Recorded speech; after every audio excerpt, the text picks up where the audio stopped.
retour à l'émission Labelle et compagnie. Monsieur Jean-Yves Landreville, bonjour. Bonjour. Jean-Yves, on se disait à la blague tantôt en préparant l'émission, est-ce que moi, le jeune, non, Jean Lemay, le jeune ici, là, le jeune de 53 ans, est-ce qu'il a des chances de Jean Lemay? Quel âge as-tu, Jean? 53. C'est le jeune. Jean a-t-il des chances de voir de son vivant le pont Sorel-Plotty-Lanoret? Bon, ben, si je regarde la première des choses, votre question, Rose, tantôt, est-ce que les gens de Trois-Rivières pensaient d'avoir un pont en 1964 après l'élection de M. Jean Lesage, et puis ça faisait 30 ans qu'il parlait d'un pont. Daniel Johnson prend le pouvoir à l'Union nationale, il se présente à Trois-Rivières, fait une déclaration que s'il était élu premier ministre du Québec, il y aurait un pont à Trois-Rivières, et 2 ans après, le pont était construit. Ce que vous dites, donc, quand il y a une volonté politique, les choses... Ça va vite. Okay, ça va très vite. Mais ça prend plus que ça. Et tantôt, je vous écoutais, là, quand vous parliez du système traversier, je veux juste mettre un petit... si vous permettez, je vais mettre juste un petit point parce qu'il est important pour moi. Je suis depuis le 15 septembre président du comité CAIA. Je dois vous dire que ça ne m'intéressait pas du tout, de prendre la présidence du comité CAIA. Et j'avais pas le choix, parce que j'ai visité au-delà de 20 MRC dans les 20 dernières années. Je suis arrivé à Sorel en 1939, et depuis 1939 qu'on parle d'un pont dans la famille chez nous, et avec le docteur Guertin dans les années 50-60. Ce qui arrive actuellement, mon nom c'est Jean-Yves Landreville, je demeure à Tracy. Je suis devenu président du comité CAIA. Pourquoi? Parce qu'il y a... Je veux dire ce que c'est que le comité CAIA, Jean-Yves. C'est un comité d'analyse d'une liaison autoroutière nord-sud. Et bien entendu que c'est un comité en bonne et due forme qui existe là, depuis longtemps. Là. Nous sommes incorporés depuis 1997, préfet et maire de Tracy. Et c'est lui qui vient de quitter la présidence? Et M. Gravel a présenté, sans avoir consulté le conseil d'administration du comité CAIA, a présenté à l'Assemblée générale annuelle, sans avoir convoqué des gens du conseil d'administration, je me répète, une proposition de dissolution du comité CAIA. Et pour quelle raison? Il considérait, il m'a dit, il a dit aux gens qu'il sentait que le milieu, il n'y avait plus d'intérêt par les gens du milieu, les décideurs du milieu, de poursuivre ce projet. Alors, le président du comité CAIA propose lui-même à la MRC la dissolution? Non, il propose au conseil d'administration du comité CAIA la dissolution et de transmettre tous les dossiers tout au complet dans les mains de la MRC. Et moi, je me suis objecté. Et en s'objectant, M. Gravel a démissionné de poste de président parce qu'il ne voulait plus l'avoir. Mais je comprends M. Gravel, je connais très bien M. Gravel, c'est une personne qui agit souvent comme ça. Il a agi comme ça lorsqu'on a voulu faire la fusion des municipalités. 3-4 jours avant, il s'est retiré. Alors moi, personnellement, j'ai pris des engagements. C'est moi qui l'ai couvert le terrain nord-sud et je me suis engagé envers des gens. Depuis 3 ans, c'est tranquille parce que toutes les municipalités, toutes les MRC, toute la région, qui représentent tout près de 2 millions de population. Et tantôt, vous entendez parler du problème de Montréal. Il ne faudrait pas prendre actuellement le réseau routier nord-sud avec Montréal. C'est 2 choses très différentes. Si on était 20 ans passés, si ça s'était fait, c'est que la 640 passerait par un pont pour aller dans la région de Verchères-Varennes. Actuellement, Verchères-Varennes n'a pas besoin de ça. C'est Sorel. Et Sorel, actuellement, a son avenir. Il va jouer son avenir, là, je dirais, dans les 2-3 prochaines années. Pour jouer son avenir, maintenant, ça va prendre des gens qui sont élus. Les gens élus, c'est M. Plamondon et M. Simard. M. Simard, là, qui a été élu en 1994, a fait le choix qu'il était en faveur d'un pont pour relier la rive nord et la rive sud, plutôt que de prolonger la 30 vers l'est. Et depuis ce temps-là, il n'a pas bougé parce qu'il a déclaré publiquement qu'en 1994, son gouvernement, c'est que le gouvernement du Parti québécois qui a pris le pouvoir, qu'il y avait des choses prioritaires à régler avant de régler la rive nord et la rive sud, et on sait que c'était le référendum. Quand je parlais, c'est moi qui ai fait allusion tantôt à la région de Montréal, mais ça demeure vrai que de relier la rive nord et la rive sud à un point comme celui-ci, à la hauteur de Sorel-Tracy, serait très utile pour le transport autoroutier qui vient de l'Est, c'est-à-dire qui s'en va vers l'Est et qui revient de l'Est vers les États-Unis pour aller emprunter la 30 plutôt que d'aller embourber le circuit autoroutier de la ville de Montréal. C'est dans ce sens-là que je vous disais ça, et ça demeure vrai, ça. Oui, ça demeure vrai, mais ici, il faut faire attention à une chose. Moi, je suis de la région de Sorel, et je voudrais l'avoir à Sorel. C'est sûr et certain dans la région de Sorel. Je dois vous dire que du côté de la ville de Tracy, les plans ont été approuvés puis étudiés au complet pour l'approche du pont. Sur la rive nord, actuellement, Joliette et la MRC de Joliette d'Autrey ont appuyé tout le tracé de la route, et Joliette a une condition bien ferme dans son appui, c'est qu'il y ait le pont qui soit dans la région, mais là, on ne s'assinera pas pour 200 pieds, 300 pieds, 1000 pieds. Si on est dans la région, pour moi, ça règle contre lequel c'est la région. Les autres, ce qu'ils veulent, c'est qu'ils veulent non seulement le pont, mais ils veulent, vous savez, vous connaissez l'autoroute 31, l'autoroute Antonio Borette qui descend de Joliette jusqu'à la Valtier. Oui. Les autres ne veulent pas que ce soit ça, qu'un pont qui traverse, qui prenne la 40, qui s'en va prendre l'Antonio Borette, moi, à Joliette. Ils vont avoir au pont une route qui va partir du pont et qui va y finir au cimenterie de Joliette, qui va partir du pont et qui va y finir au cimenterie de Joliette à Joliette. Et ça, c'est rendu là-dedans. Et j'ai rencontré la MRC de Joliette, et puis ils ont encore à peu près 100 jours, le gouvernement a posé des questions, là, le ministère a posé des questions avant que les schémas d'aménagement soient acceptés. Mais là, on parle de choses récentes, là, on parle de choses récentes qui s'est passé, là, moi, ça fait 3 ans. Mais ça, là, je suis allé après avoir pris la présidente, parce que, autrement, ça tombait tout à l'heure, alors j'ai été rencontrer le ministre. Donc, il ne s'agit pas que d'une idée un peu, comment on dit ça, là, pas farfelue de gens d'ici. Il s'agit d'une réalité qui touche les gens de la Rive-Nord aussi, puis qui travaillent activement à ce que ça se réalise eux aussi. Est-ce qu'il y a un câlin côté Rive-Nord? Ben oui, parce qu'il y a des représentants, mais excepté que, là, encore une fois, il faut regarder comment ça s'est passé. C'est que le comité a commencé ici dans la région de Sorel.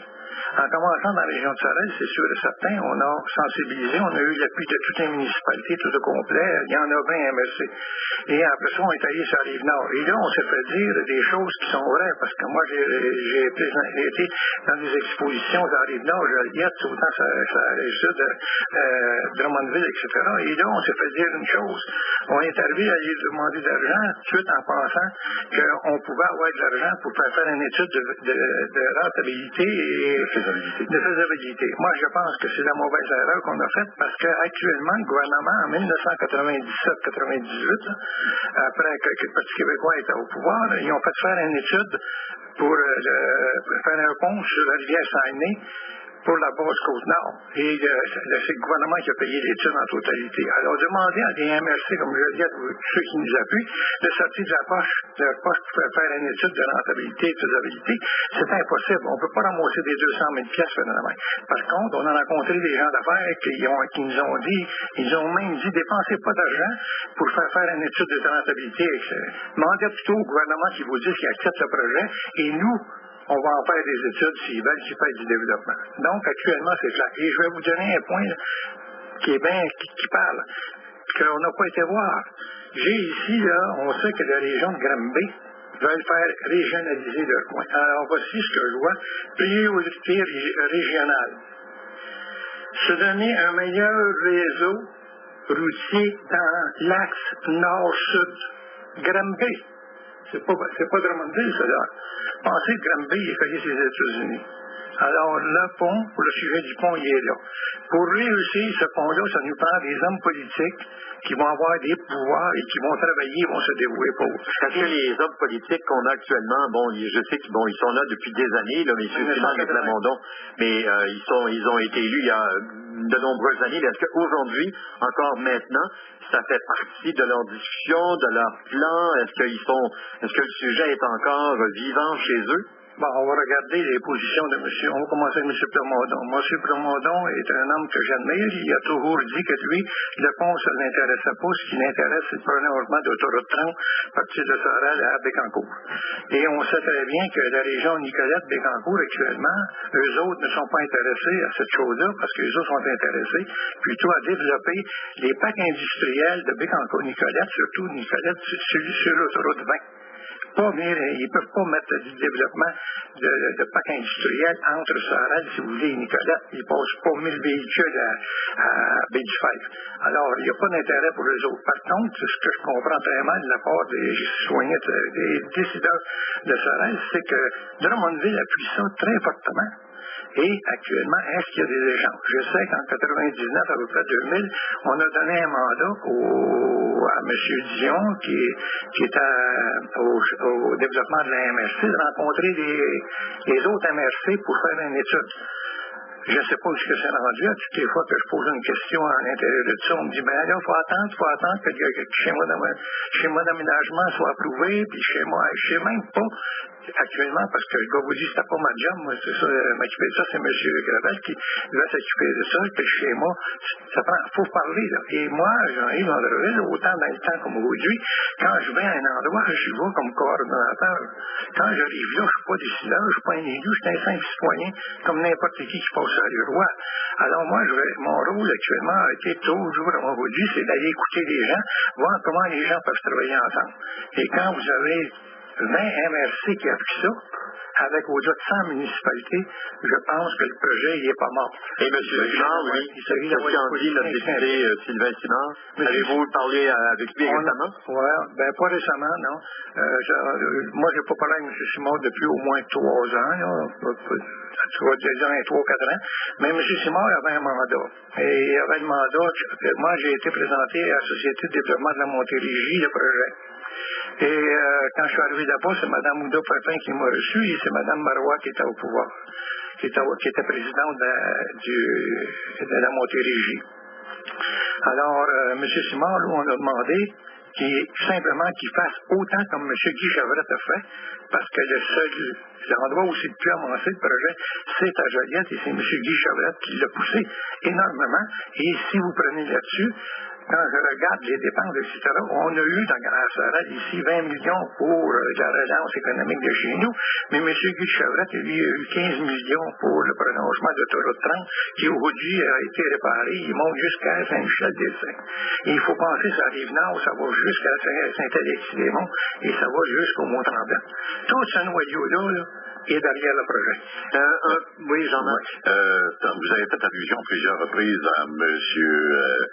Gravel, le maire de Saint-Joseph, et je me souviens, pas la dernière assemblée de la MRC, mais avant, quand il a annoncé sa démission, il a aussi proposé que les argents que la MRC avait investis dans Cala soient retirés et ça a été appuyé. Et vous étiez là, vous n'étiez pas de bonne humeur. Non, et puis je dois vous dire actuellement que j'ai parlé avec les gens ici.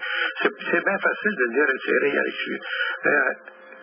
C'était quel montant d'abord? La ville de Sorel a mis 25 000. La MRC du Bas-du-Chalier a mis 25 000, 50 sous par tête de pipe. Je dois vous dire là-dessus que quand on lit le dossier qui a été présenté, que Mme Salvaille, qui est la mairesse, elle disait l'an prochain, si c'est possible, si c'est 100 bacs, on mettra une pièce. Je dois vous dire que la MRC aussi a mis 5 000 piastres un coup. Je dois vous dire que la MRC d'Autrey a mis 5 000 piastres là-dessus. Je dois vous dire qu'il y a un paquet de gens qui ont mis des 500, des 300, puis des 10, puis d'autres choses. Il n'y aura pas une scène qui va sortir de CADA, parce que le CADA, actuellement, nos documents sont dans les mains de M. Grondin. Simon Grondin, et les états financiers qui ont toujours été faits depuis les 4-5 dernières années par le trésorier de la ville de Saint-Joseph, nous a été demandé d'être payés et on les a payés 160 pièces et quelque chose. Donc, là, je me suis levé ce soir-là, M. Legault, parce que ça m'a insulté, parce que je pense qu'actuellement, vous n'avez pas attendu, moi j'ai reçu, j'ai demandé d'avoir les papiers, puis vous m'envoie les papiers. Qu'on m'envoie les papiers, et ensuite de ça, je répondrai à la demande du 26 000. Mais le 26 000, pour moi, dans mon esprit, il n'appartient pas qu'à la MRC du Bas-du-Chalieu. Il y a la MRC, il y a 20 MRC, il y en a 3 là-dedans qui investissent de l'argent, et l'argent va retourner où ce qu'elle vient, à temps de lieu, et à mon point de vue, si la MRC veut, quand on envoie une lettre, on verra, on décidera du comité comment on va agir. Pour moi, il y aura un pont entre la rive nord et la rive sud situé entre Varennes, Verchères et Sorel. Et j'espère qu'il soit dans la région de Sorel. Pourquoi? S'il n'y a pas actuellement de fonds dans la région de Sorel, ça veut dire faites un X sur le prolongement de l'autoroute 30. 1. 2, vous avez parlé tantôt d'un système de traversier. Vous savez, le système de traversier est déficitaire de 3 millions par année depuis 1987. Ça fait tout près sur un bon montant d'argent. Et à partir de là, actuellement, on vit un autre problème majeur, c'est qu'il y a de plus en plus d'automobiles qui passent dans le traversier. Et de plus en plus de ces automobiles-là, actuellement, il passe dans Berthier, il passe à Sorel. Et actuellement, le système de traversier est devenu un obstacle au développement de la ville de Sorel. Et ce système de traversier, si les gens du traversier veulent et qu'ils voient très bien le développement de la ville, il faudrait qu'ils prennent le traversier qui est là, l'emmener à Tanzal thermique, qu'on ne sait pas quoi faire avec, pour que immédiatement que tout camion lourd ne passe plus dans la ville, mais qu'il arrive sur la Trampe et sur la Rive-Nord, sur des autoroutes. On pourrait peut-être prendre une seconde, si c'est possible, parce qu'on a une réaction, et ce serait peut-être intéressant de l'avoir, mais je pense qu'on vient de perdre l'intervenant qui était nul autre que Louis Plamondon. On peut peut-être lui demander de nous rappeler s'il est à l'écoute, parce qu'il a réagi, justement, il voulait réagir à vos propos. Mais écoutez, il faudrait le faire très, très, très rapidement, parce qu'il reste peu de temps. Moi, je voulais dire une chose, par exemple. On parlait de rendre les choses à la MRC, ou de faire porter le flambeau par la MRC. Quand on parle de décision politique, la MRC, est-ce qu'elle n'est pas mieux placée? Est-ce qu'elle n'est pas mieux placée pour défendre un dossier comme celui-là qu'un comité indépendant? Mais je pense que c'est pas la MRC qui doit représenter, c'est pas la MRC qui va les représenter au Conseil régional de développement de la Montérégie, ça devrait être le CLD. Alors, si vous permettez, on va permettre pendant quelques secondes, il ne faudrait pas que ça dépasse une minute à M. Plamondon de réagir à vos propos. Il a demandé de le faire. M. Plamondon, vous êtes en ligne? Oui, moi je suis en route pour Ottawa et quelqu'un m'a appelé sur mon cellulaire pour me dire que vous aviez parlé de mon opinion sur le pont et sur l'autoroute vers Bécancour. Alors, je suis surpris que vous ayez donné mon opinion parce que j'ai jamais eu d'entrevue là-dessus. Non, en fait, ce qui a été dit, c'est M. Landreville qui disait, en fait, c'est la chose suivante, disait simplement que vous étiez toujours dit pas favorable à un pont, plus que vous étiez plus favorable en fait, de compléter l'autoroute 30 vers Bécancour que d'établir un pont entre Sorel-Tracy et la Rive-Nord. Ça, c'est tout à fait faux. Je n'ai jamais été favorable au prolongement de l'autoroute. Je sais que c'est une chose impossible qui n'existera jamais. Jamais on traversera le village de Yamaska, puis le village de Pierreville, puis les grandes terres agricoles de Ville-du-Fèvre pour faire une autoroute, alors qu'il y a déjà 2 autoroutes qui mènent de Montréal à Québec. Alors, à ce titre-là, Louis Plamondon, c'est Gilles Laveille qui parle. Et comme le sujet de ce midi, c'est est-ce que le projet d'un pont est-il toujours pertinent? Est-ce que Louis Plamondon pense que le projet d'un pont Rive-Nord et Sud à la hauteur de Sorel-Tracy, c'est pertinent, Louis? Je vais vous répondre immédiatement. Moi, je suis membre du comité du pont depuis 1992. Mais j'ai toujours émis des réserves. Ce que je voudrais, c'est une étude scientifique tant qu'à aux retombées économiques pour la région de Sorel-Tracy. Parce que quand on a vécu l'ouverture de l'autoroute 30 vers Montréal, c'est pas les gens de Saint-Bruno qui sont venus à Sorel, c'est ceux de Sorel qui sont allés à Saint-Bruno. Si on ouvre un pont de l'autre côté, j'ai une interrogation. La plage est de l'autre côté, les pistes de ski sont au bord, les montagnes sont au bord, la chasse, la pêche. Je connais au moins 100 personnes qui ont un chalet de l'autre bord, j'en connais pas de l'autre bord qui a un chalet de mon côté. Puis nous, on a un terrain plat. Qu'est-ce qu'on peut faire pour amener le monde? C'est ça que je m'interrogeais. Mais il y a peut-être des raisons scientifiques de développement économique, par exemple. S'il y a une autoroute, s'il y a un pont qui mène là, est-ce que ça amènerait les industries à s'installer près, sur le long de l'autoroute, à cause de la proximité du pont pour les 2 rives? Ça, il y a peut-être de bonnes retombées. Mais moi, je suis favorable à autant qu'on fait une étude scientifique sur ce que ça pourrait rapporter à la région Sorel-Tracy. Mais par contre, je ne me fais pas d'illusions. Oui, juste un mot, oui, on va juste permettre à M. Landreville un petit 30 secondes, là. Alors, moi, je dis, Louis, tu as raison en partie, parce que tu sais très bien qu'il y a à peu près, il n'y a pas 1000 personnes qui passent à Baie-du-Fer, et tu connais très bien, aussi bien que moi, et puis je t'ai toujours admiré, Louis, tu sais très bien que c'est impossible actuellement. On a de la difficulté à faire prolonger la 30 jusqu'à 122 pour aller à Drummondville. Et est-ce que les études dont parle Louis Plamondon existent? Les études, tu parles, Louis, il n'y a pas de comité, il n'y a pas d'organisation qui peut le faire. Seul le gouvernement a les moyens, avec une firme, de faire une étude comme ils ont fait sur la rivière Saguenay ou ailleurs. Ça ne se fait pas par un comité. C'est trop dispendieux. On va être obligé de conclure là-dessus, mais j'aimerais juste entendre M. Plamondon sur est-ce que... Je suis d'accord que c'est au rôle du gouvernement de faire ça. Je suis d'accord. Est-ce que vous êtes prêt à appuyer une démarche dans ce sens? C'est pas le cas. Bon, ben d'accord, on va terminer là-dessus. Merci beaucoup, Luc Plamondon. M. Landreville, merci beaucoup. Alors, notre invité après la pause? Monsieur Quentin de la Direction des communications et du service à la clientèle de la Société des traversiers du Québec. De son. Je l'ai. OK, salut.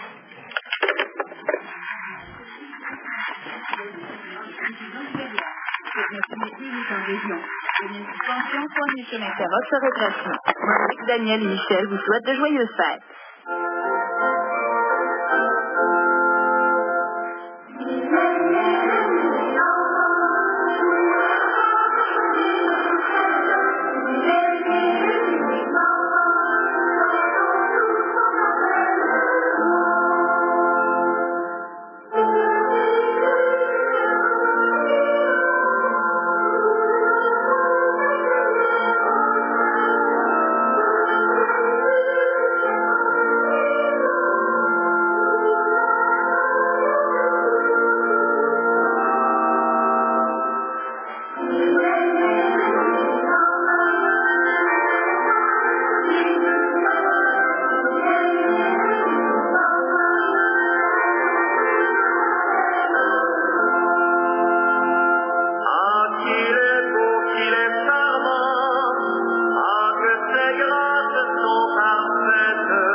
Cette chanson de Noël vous a été présentée par Daniel Suspension. Joyeuses fêtes de toute l'équipe du FM 101.7.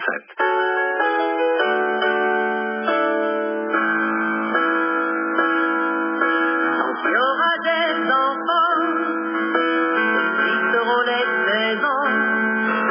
On bravera le temps, on bravera le vent. Il y aura des chansons qui parleront d'amour.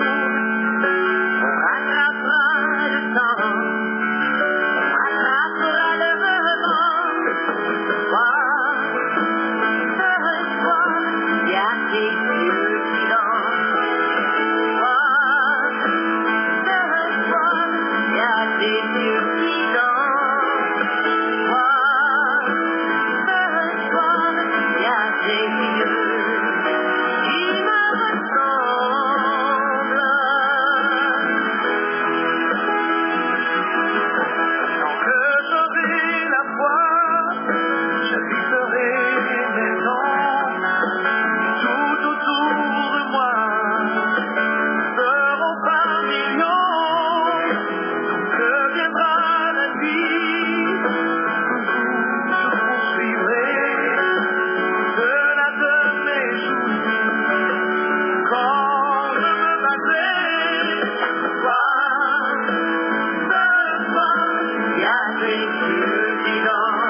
Ben oui, j'étais encore essoufflée, tabarouette. C'est pas drôle d'attendre le bateau pendant 2h30.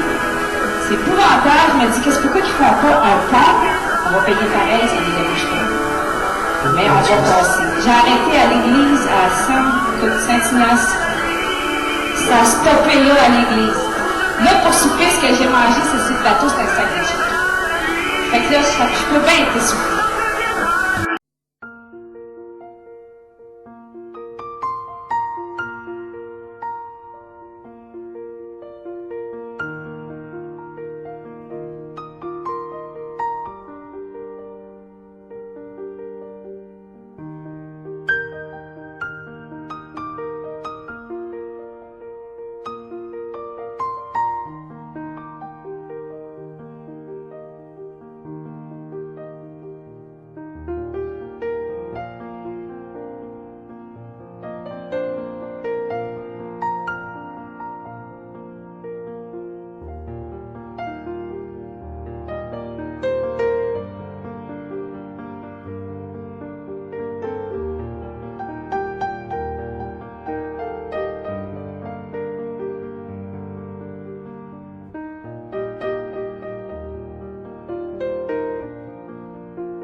Montérégie, La Naudière, Mauricie, Sorel-Tracy. Ben oui, j'étais encore essoufflée, tabarouette. C'est pas drôle, attendre le bateau pendant 2h30. C'est épouvantable. Je me dis, pourquoi ils font pas un pont? On va payer pareil, ça nous dérange pas. Mais on va passer. J'ai arrêté à l'église à Saint-Ignace. Ça a stoppé là à l'église. Là, pour souper, ce que j'ai mangé, c'est sur le plateau, c'est un sac de chips. Fait que là, je peux bien être essoufflée. Directeur des communications et du service à la clientèle à la Société des traversiers du Québec. Vous nous avez entendu parler du pont. On vous questionnera pas sur le sujet. Non, enfin, nous, on est là pour opérer un traversier, donc je peux pas vous donner un commentaire sur le pont. Non, évidemment, mais sauf que bon, vous avez certainement dû trouver le débat et la discussion intéressante. Le service de traversier, c'est dans notre culture, Sorel-Tracy, Berthier, c'est un service extrêmement important. Le fait est qu'un projet comme celui d'un pont pourrait le remettre en question, mais si on regardait ce service-là, qui est en place depuis plusieurs années, écoutez, ça fait plusieurs années. Anciennement, Lucien Lachapelle avait le service de traversier et nous, on l'exploite depuis 1978. OK. Ah oui. Et ce service-là, cependant, s'il est passé de l'entreprise privée vers une société d'État, ça n'en demeure pas moins que c'est, j'imagine, pour ces raisons-là, parce qu'il n'est pas, il comporte des coûts là, qui dépassent pas mal ce que peut rapporter l'opération d'un tel service. Effectivement, concernant l'offre de transport qui est offerte, il faut tenir compte de l'offre de transport pour répondre aux besoins de la population. Et effectivement, il y a une partie qui est subventionnée, une partie qui est payée par l'usager. Et on offre la plage horaire sur la qui marche presque 24 heures est quand même importante pour la région. Donc, il y a un coût à ça et à ce moment-là, c'est le gouvernement qui la charge. Et l'augmentation de l'offre de services qu'on a vécu au cours des dernières années ou des dernières décennies, j'imagine, a dû tenir compte de la demande. Donc, il y a des demandes de plus en plus importantes de gens qui veulent rejoindre la Rive-Nord et le faire sans aller à Trois-Rivières ou à Montréal. Effectivement, depuis 1979, on a eu aujourd'hui, il y a des navires, il y avait un seul navire, il y a des navires, après ça un deuxième navire qui était pour des périodes estivales, qui venait jouer 8 heures à 12 heures par jour. Après ça, en 88, on a rajouté plus d'offres de transport, on a passé à 143 jours, 2000-2001, on a monté à 180 jours. Et aujourd'hui, on fonctionne à 2 navires 12 mois à l'année. Mais là, pas sur toute la durée de la journée. Là, mais, Non, il y en a qui marchent 12 heures, puis l'autre qui marche sur la base de 24 heures. Et si je suis votre raisonnement, M. Quentin, donc de jour après jour, mois après mois, le service est de plus en plus utilisé. Bon, les navires actuels, ça va finir que ça ne répondra plus à la demande si c'est pas déjà fait. C'est justement, nous, on était là-dessus de ça, et même en 2009, on avait fait une étude sur les prévisions d'achalandage de toutes nos traverses, parce que je ne sais pas si vous avez entendu parler, mais la société a annoncé un plan d'immobilisation, le ministre des Transports, M. McMillan, a annoncé un plan d'immobilisation pour la société des traversiers, avec la construction de nouveaux navires pour la Côte-Nord et Matane, et ça implique qu'à ce moment-là, qu'on a fait une revue dans toutes nos traverses de prévisions d'achalandage. Et on a regardé comment on pouvait redéployer la flotte pour pouvoir répondre aux besoins jusqu'en 2025. Alors, ce qui fait que, en principe, si toutes les approbations sont obtenues, ce qui normalement devrait faire leur cours, d'ici 3 ou 4 ans, les bateaux de Tadoussac actuels, qui ont une capacité, à titre d'exemple, de 75 automobiles, comparativement à 55 les bateaux de Sorel, devraient être modernisés et amenés à Sorel. Donc, on augmente l'offre de service de presque 50%. Donc, ça, c'est sûr que les annonces seront finales et comme telles, mais parce que les annonces vont se faire. Mais dans le plan d'immobilisation de la société, dans le moment, c'est dans le plan d'immobilisation qui est en cours pour améliorer l'offre de service. Et là-dessus, c'est toujours ce compte tenu des prévisions d'agendage. Parce qu'on sait que dans la région de Sorel et de Saint-Ignace, il y a peut-être une augmentation d'ici 2021 de peut-être 5-7% de son vœu des projections démographiques comme telles. C'est une étude qui a été faite. Alors, à ce moment-là, c'est sûr qu'il va y avoir certainement une demande. Mais on devrait être capable de répondre à la demande jusqu'en 2025. Monsieur Quentin, la grosseur des bateaux, est-ce que les embarcadères qu'on a actuellement répondent aux besoins de bateaux plus gros? Bon, écoutez, actuellement, évidemment, il va y avoir la modernisation des navires, mais il va y avoir des adaptations à faire de chaque côté des débarcadères. Alors, il y a, dans le plan d'immobilisation de la société, il y a des sommes qui sont prévues pour pouvoir procéder, pour justement rajouter une deuxième rampe, pour faciliter l'embarquement et le débarquement, assurer la fluidité d'embarquement et du débarquement à Sorel. Et est-ce que ça se fait à l'endroit actuel? Est-ce que ça va se faire à l'endroit actuel ou est-ce qu'il y aura, ça occasionnera un déménagement? Actuellement, on travaille des mêmes endroits où on est dans le moment. Il n'y a pas question que ça soit relocalisé, c'est un endroit actuel. Et on parle de coûts, dans l'ordre des coûts là, de tels changements, de telles améliorations, on parle de combien? Écoutez, pour les navires, il faut parler d'au moins 8 millions, si on veut, là, pour les deux navires, puis peut-être pour les infrastructures terrestres, on peut parler d'à peu près une douzaine de millions. L'achalandage au cours des dernières années serait peut-être intéressant. Je ne sais pas si vous avez des chiffres devant vous. J'ai des chiffres devant moi. On parle si on compare depuis le début des années 2000, est-ce que ça a continué vraiment de progresser? Il y a combien de traversées ou de gens qui traversent? Il y a eu des augmentations, il y a eu des baisses aussi, mais c'est quand même constant. Et si vous prenez au niveau du nombre de passagers, je vais vous donner de 2005 à 2000, aujourd'hui, là, on a passé à Sorel de 935 000 piétons passagers, là, en fait, à 1 million. Là. Et actuellement, on est encore à 1 million cette année, l'année qui s'en vient. Et on a à peu près, pour les véhicules, on a passé de 557 000 véhicules, tout confondu, camions automobiles, à 640 000. Donc, c'est dans les projections qui ont été faites, ça répond aux prévisions d'achalandage qui ont été faites. Alors on parle de 640 000 véhicules, tout modèle confondu, et près d'1 million de personnes qui, chaque année, utilisent. Effectivement. Il y a parmi les arguments qui sont soulevés par les gens qui font la promotion d'un pont, on parle des arrêts occasionnels du traversier. Combien on en dénote par année des arrêts qui soient prévus ou non? Écoutez, nous, là, on effectue à peu près 99% des traversiers prévus. Alors, on ne peut pas vraiment parler d'arrêt.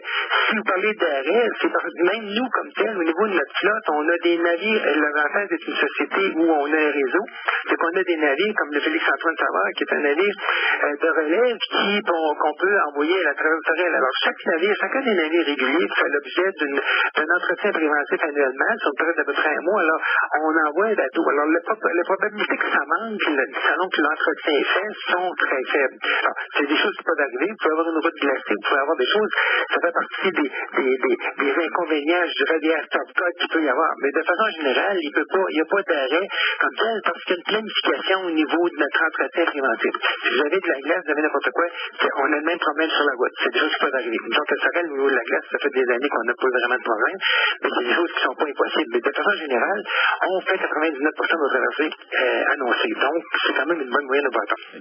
Monsieur Quentin, il y a combien de personnes qui travaillent au traversier?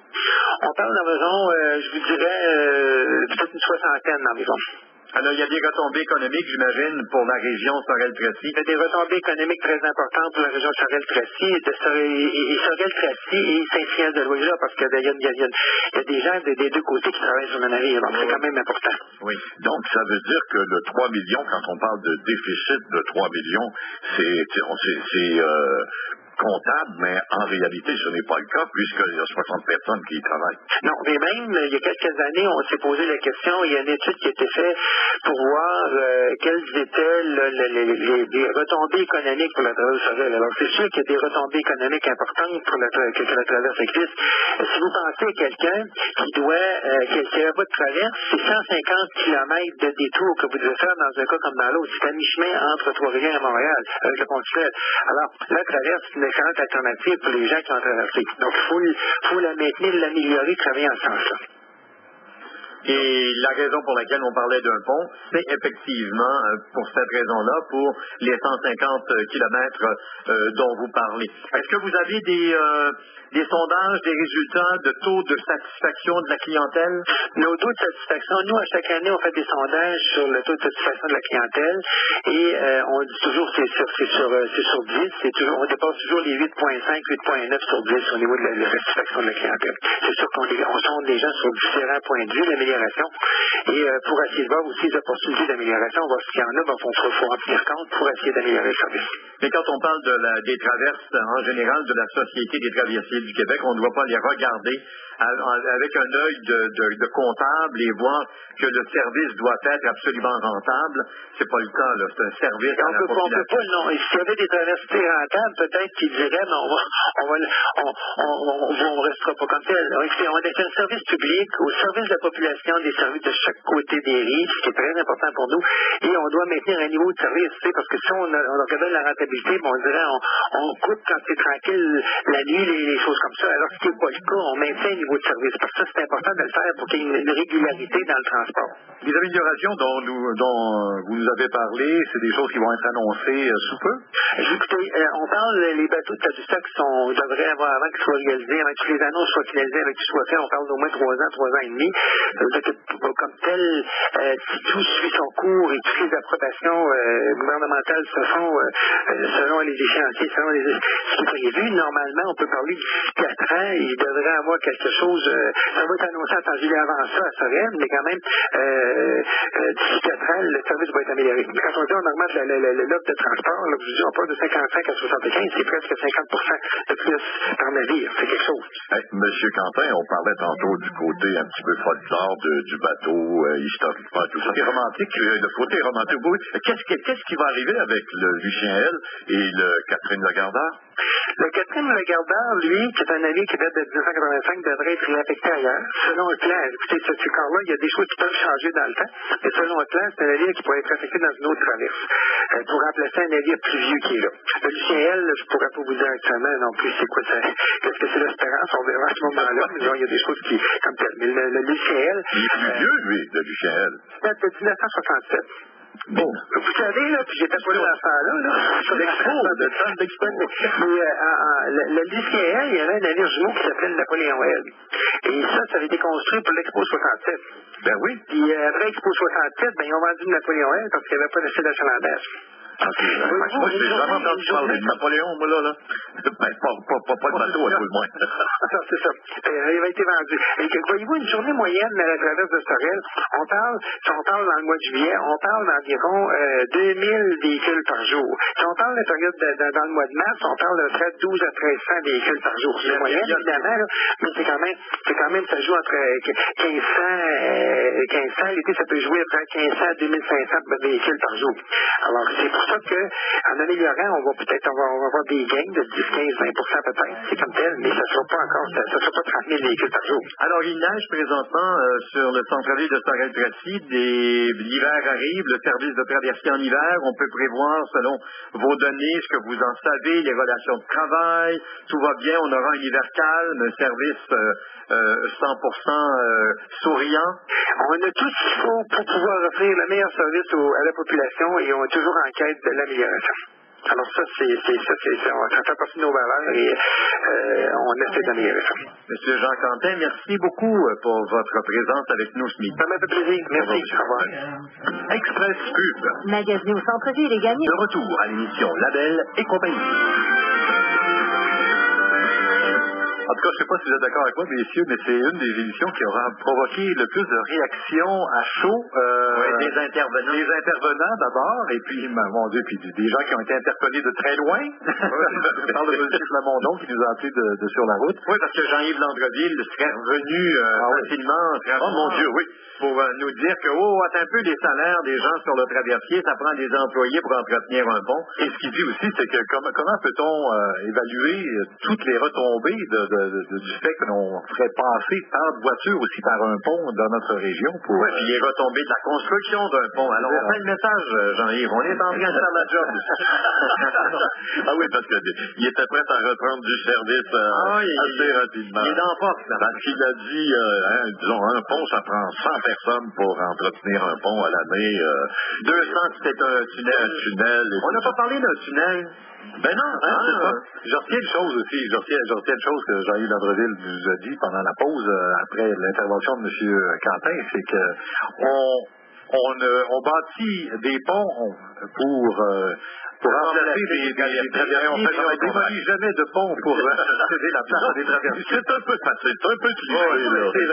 Mais par contre, lui, M. Quentin, c'est le cas de dire, il vend sa salade et il nous a pas monté de bateau, là. Il nous a pas monté de bateau. Non, mais n'empêche que saviez-vous, messieurs, que le projet dans l'air des prochaines années, c'était de ramener les deux plus gros traversiers qui mènent à la Haute-Côte-Nord, à la hauteur de Tadoussac-Baie-Sainte-Catherine, ici, et de remplacer nos deux traversiers actuels. Saviez-vous ça?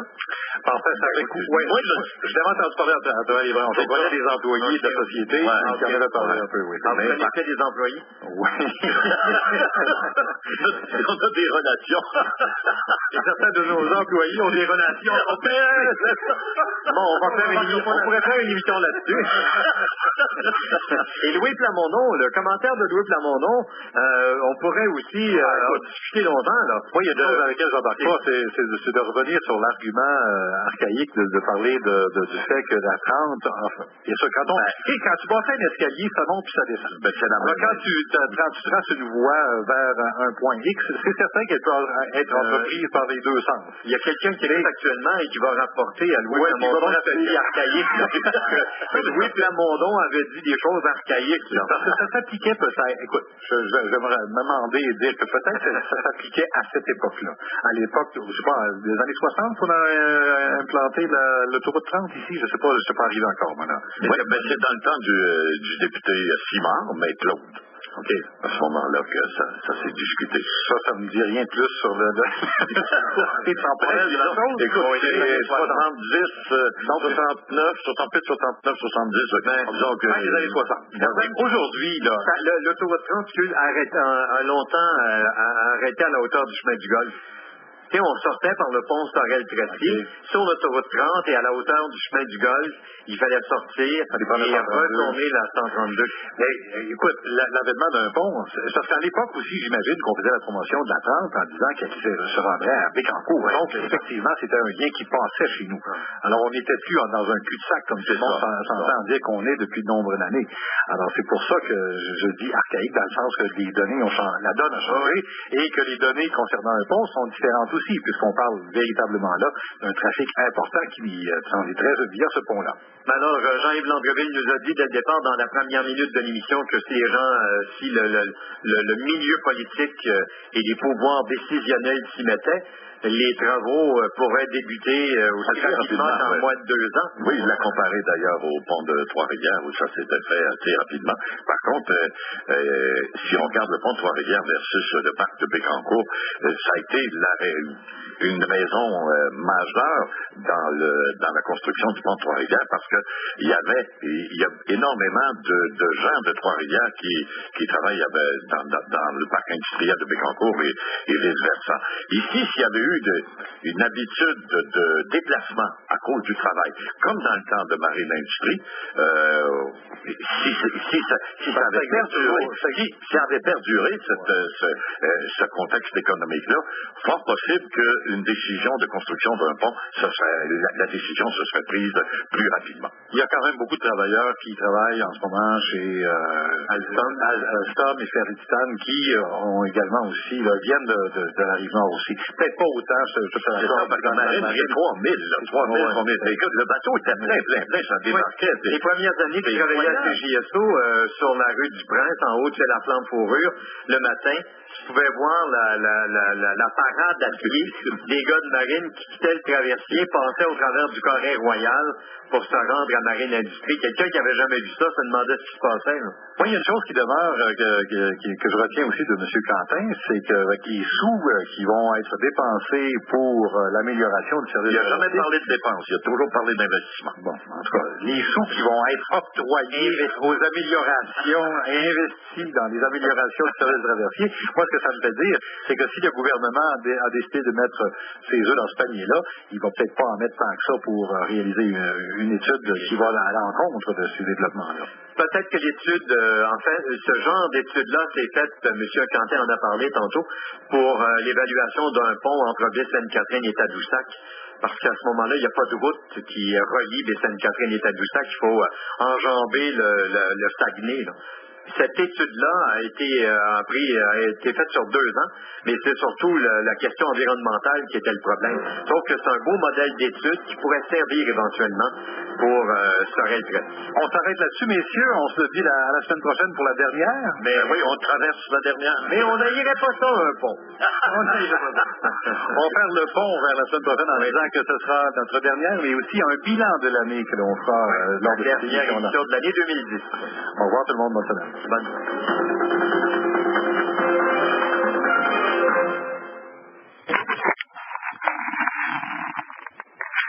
La belle et compagnie.